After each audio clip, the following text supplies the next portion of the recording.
Hi, I'm Robert Haase. I can't tell you how blessed I feel to be able to talk to you today. Today is April 3rd, 2015, and 18 months ago, on October 3rd, 2013, I had to have the left half of my tongue removed. That was my 13th surgery.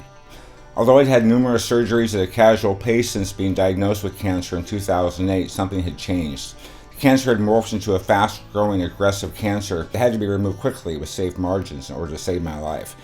During the surgery, it became apparent that cancer cells had spread to my lymph nodes, causing one to burst like a squished blueberry. At least that's how my surgeon described it.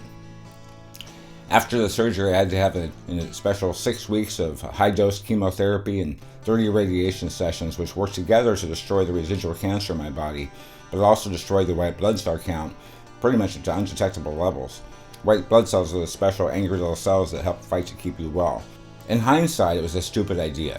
But I always wanted to travel to the Consumer Electronics Show in Las Vegas, Nevada. So with a friend, just weeks after my treatment was over, I went to Vegas.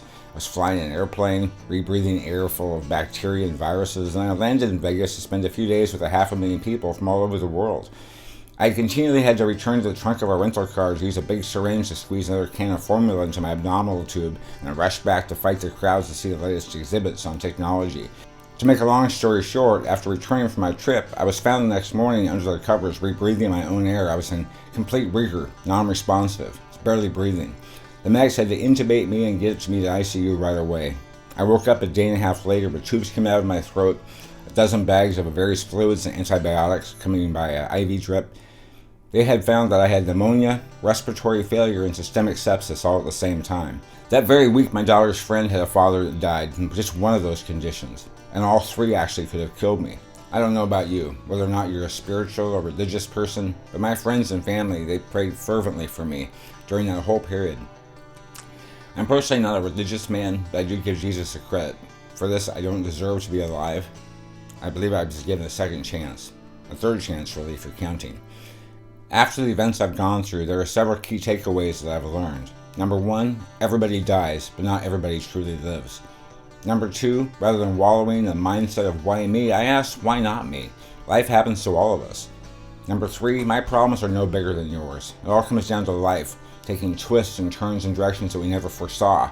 But the pain we feel is the unexpected outcomes and that feeling of loss. Number four, don't let life get in the way of living. If you have breath, press on.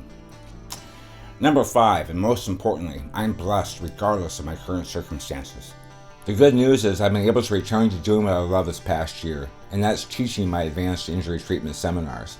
I've had to relearn to speak, finding new ways to enunciate words that easily used to roll off of my tongue, and articulating a thought is far different than speaking clearly enough for people to understand what you're saying.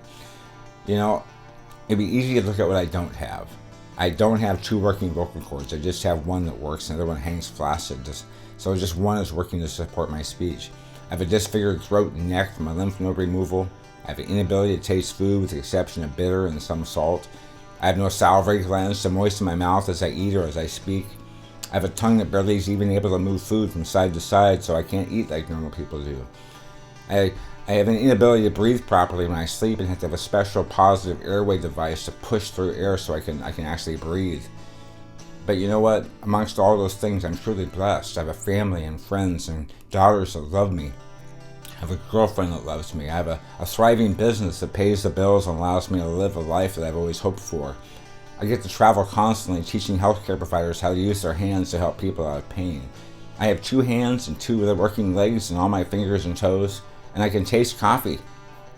I woke up this morning knowing that I had just one more day to make a difference in the world today. Every day I live is a blessing. Thank you so much for your prayers. Thanks for giving me a chance to update you. Bye-bye.